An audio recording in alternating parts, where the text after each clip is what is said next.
यहाँ से नापो, ये भी कब्जा है। जब पुलिस आती है ये घरों में 287 वर्ग मीटर पे और है। ये लंबाई है। दोनों दोषी हैं। हमारा मकसद अभी ये जमीन फॉरेस्ट की नहीं, हमारे 100 गज नापो, 100 फिर 100 गज नाप लो।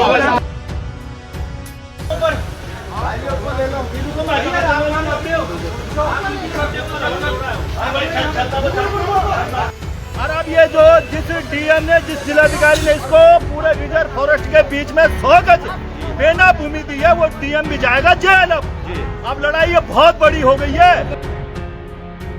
नरेंद्र नगर विधानसभा क्षेत्र के मुनीकीरेती स्थित खारा स्रोत में अवैध रूप से चल रहे शराब के ठेके के खिलाफ आंदोलन और तेज हो गया है। आज धरने का छठा दिन था और आंदोलनकारियों ने प्रशासन के उन्हें ठेके से 200 मीटर दूर बिठाए जाने का कड़ा विरोध जताया है। प्रदर्शनकारियों ने एक बार फिर ठेका बंद करने का प्रयास किया, जिससे मौके पर तनाव की स्थिति बनी रही। पूर्व विधायक ओम गोपाल रावत का कहना है कि यह ठेका पूरी तरह अवैध है, क्योंकि यह वन भूमि फॉरेस्ट लैंड पर स्थित है। उन्होंने बताया कि यह ठेका एनजीटी नेशनल ग्रीन ट्रिब्यूनल के नियमों का खुला उल्लंघन कर रहा है। इसके अलावा शराब का ठेका स्टेट हाईवे से महज कुछ मीटर की दूरी पर है। और अब ये जो जिस डीएम ने, जिस जिलाधिकारी ने इसको पूरे रिजर्व फॉरेस्ट के बीच में 100 गज बेना भूमि दी है, वो डीएम भी जाएगा जेल। अब लड़ाई ये बहुत बड़ी हो गई है कि अब प्रशासन को भी हम छोड़ने वाले। अब तक तो ये हमारी लड़ाई सिर्फ इस अरविंद रणावत के धर्मनगरी के ठेके के विरुद्ध थी, लेकिन अब प्रशासन के भी विरुद्ध भी है। अब हम लोग व्यक्तिगत डीएम के खिलाफ भी कोर्ट में जाएंगे। ये बेना भूमि कैसे दिखा दी उसने रिजर्व फॉरेस्ट के बीच में? 100 गज भूमि पूरा रिजर्व फॉरेस्ट है, 100 गज इस रणावत के लिए कैसे बेनाप हो गई? जी जब पूरी ये रिजर्व फॉरेस्ट है।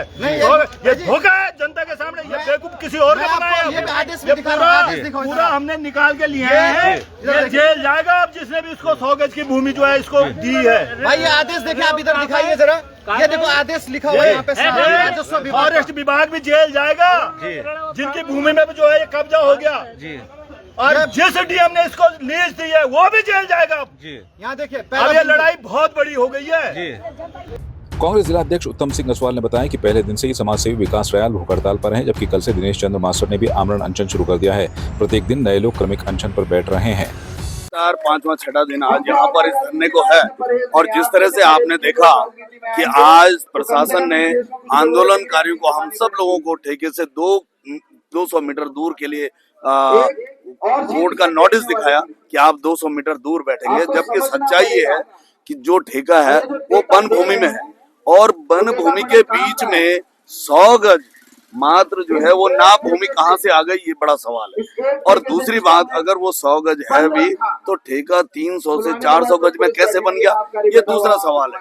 आज कहीं ना कहीं वन विभाग हो, हम वन मंत्री हो या यहाँ के जो शासन प्रशासन, वो सारा इसमें संलिप्त है। हर आदमी पे कार्रवाई होनी चाहिए। आंदोलनकारी कोर्ट भी गए हैं और हम सब लोगों को कोर्ट में घसीटने के लिए भी जो है आगे काम चलेगा। आज लगातार संत समाज का जिस तरह से इस आंदोलन को अपना समर्थन मिल रहा है, उससे निश्चित तौर पर हम सब लोग आश्वस्त हैं कि कहीं ना कहीं इस आंदोलन में आंदोलनकारियों की जीत होगी और ये ठेका यहाँ से हटेगा। आंदोलनकारियों का कहना है कि सरकार जनभावनाओं की अनदेखी कर रही है। पहले जब ऐसी परिस्थितियां बनती थी तो सरकारें अपने मंत्रियों या वरिष्ठ अधिकारियों को भेजकर वार्ता करती थी, लेकिन वर्तमान भाजपा सरकार आंदोलन को नजरअंदाज कर उसे दबाने का प्रयास कर रही है।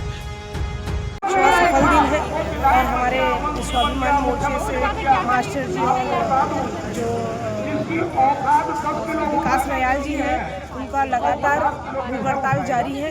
और साथ में आप देख ही रहे हैं कि सभी दल, पूर्व विधायक ओम गोपाल रावत जी का पूरा समर्थन है, सरदार सिंह जी का, यूकेडी, सभी दल के लोग अब सत्ता पक्ष के भ्रष्ट नीतियों के खिलाफ, नशे के खिलाफ इस लड़ाई को लड़ने के लिए प्रतिबद्ध है। और रही बात आपने कि ये कब तक आगे जाएगा, जब तक हमारे खून का एक भी कतरा बाकी है जिसमें, अब तक हम इसको आगे लेके जाएंगे। श्रीदेव सुमन की इस धरती माटी को बचा के रहेंगे। तीनों रोटेले की जो आन बान शान है उसको बचाएंगे। ये वीरांगनाओं का प्रदेश है, इसे नशे की गिरफ्त में नहीं आने देंगे।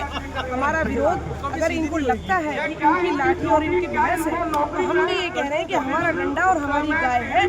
हम अपनी गायों को लाके यहाँ पे बांधेंगे। हम ये कह रहे हैं कि हम गौशाला यहाँ पे बनाना चाहते हैं और सरकार के मैनिफेस्टो में मैं आपके चैनल के माध्यम से कहना चाहती हूँ कि जो मुख्यमंत्री धर्मी जी हैं, अगर आप देखेंगे उनके मैनिफेस्टो और उनकी वीडियो देखेंगे जिनमें उन्होंने ये कहा था कि 2025 में वो उत्तराखंड को नशा मुक्त करेंगे और आज 2025 में वो रजत जयंती मना रहे हैं। परंतु अब हकीकत क्या है? हकीकत यह है कि उन्हीं का पुलिस महकमा, उनके सरकारी महकमा, खुद उनकी महिला पुलिसकर्मी खड़े होकर के शराब की बिक्री कर रहे हैं, जो कि बहुत ही दुर्भाग्यपूर्ण है। परंतु कोई बात नहीं, ये महिलाओं का अस्मिता पे दाव लगा कर लिया हुआ प्रदेश है। अगर दोबारा अस्मिता, हमारे प्रदेश की अस्मिता से खिलवाड़ करेंगे, दोबारा अगर महिलाओं को अपनी जान देनी पड़े, गोली डंडा जो भी उनके जितने भी हथकंडे होंगे, हम सब सहने के लिए तैयार है। परंतु इस ठेके को बंद करना विदित है। इस शराब की दुकान के चलते एक हमारे क्षेत्र के नौजवान की निर्मम हत्या कर दी गई और ये पहली हत्या नहीं थी। चार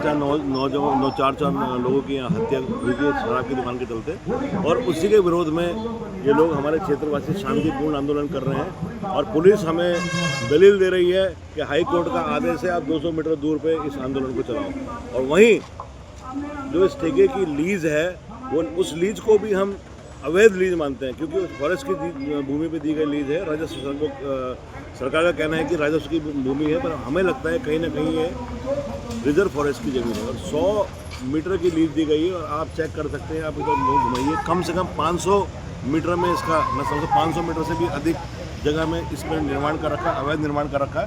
तो हमारा कहना यह है कि दो पक्षीय व्यवहार क्यों? जब वो 100 मीटर की उसको लीज दी गई है तो ये 500 मीटर के लगभग 500 मीटर में उस निर्माण को ध्वस्त क्यों नहीं किया जाता? तो हमारा कहना यह है कि जब तक ये ठेका यहाँ से नहीं हटाया जाता, पहले तो शीघ्र से इस अवैध निर्माण को ध्वस्त किया जाए और ये ठेका जब तक यहाँ से नहीं उठता, ये आंदोलन अनवरत जारी रहेगा।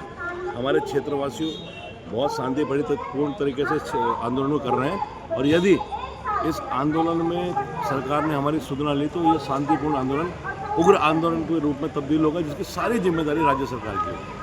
धन्यवाद आपका गोसाई जी। सर्वप्रथम मैं यहाँ की जनता से अपील करना चाहता हूँ, ऋषिकेश, तपोवन, जितना भी हमारा क्षेत्र है, सारी जनता से अपील करना चाहता हूँ, मातृशक्ति से, युवाओं से, बुजुर्गों से, कि आइए, आपकी नगरी पे जो कलंक लगा है, शराब के ठेके के रूप में जो कलंक है, इस कलंक को मिटाने में हमारा सहयोग करिए। ये लोग जो बैठे हैं यहाँ पे, अनशन में बैठे हैं, जितने लोग यहाँ आ रहे हैं, जितना समर्थन मिल रहा है, हम चाहते हैं आप सब लोग आए और इस कलंक को हटाएं। ये आप थोड़ा सा समझिए, ऋषिकेश है, ऋषि मुनियों की भूमि है और ये यहाँ पे आपका पार्किंग है।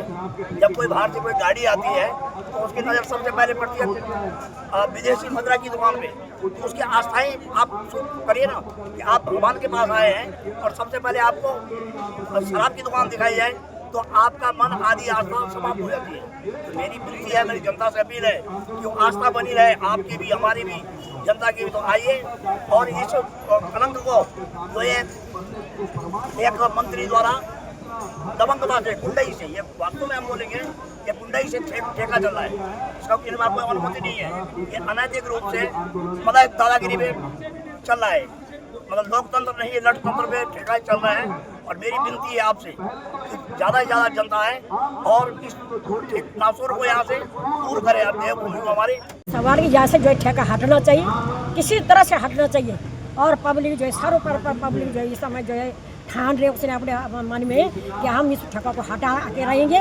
और ये जो है पवित्र क्षेत्र है, या यहाँ लोग जो है यात्री जाते हैं, यहाँ से आवागमन करते हैं, लक्ष्मण झूला, गीता भवन, तमाम यात्री पूरा क्षेत्र का सारे लोग जो यहाँ आते हैं। और इनके लिए जब है ये धार्मिक स्थल है, हम चाहते हैं कि यहाँ से हटना चाहिए और किसी तरह से हटना चाहिए, यहाँ ठेका नहीं होना चाहिए, ठेका नहीं खोलना चाहिए। आंदोलन स्थल पर बड़ी संख्या में साधु संत, मातृशक्ति, सामाजिक कार्यकर्ता और स्थानीय लोग एकजुट हो गए हैं। सबकी मांग एक है कि अवैध शराब ठेके को तुरंत बंद किया जाए। लोगों का कहना है कि ठेका न केवल कानून का उल्लंघन कर रहा है, बल्कि समाज में नशे की लत और अपराध को भी बढ़ावा दे रहा है। संवाद 365 के लिए नरेंद्र नगर से राजेंद्र गुसाई की रिपोर्ट। आपकी इस पर क्या राय है, हमें कमेंट कर जरूर बताएं। इसके साथ ही आप हमारे YouTube चैनल को सब्सक्राइब कीजिए। आप हमें Facebook, Instagram, Twitter पर फॉलो भी कर सकते हैं और संवाद 365 के साथ एक क्लिक में जुड़ने के लिए डाउनलोड कीजिए संवाद 365 ऐप।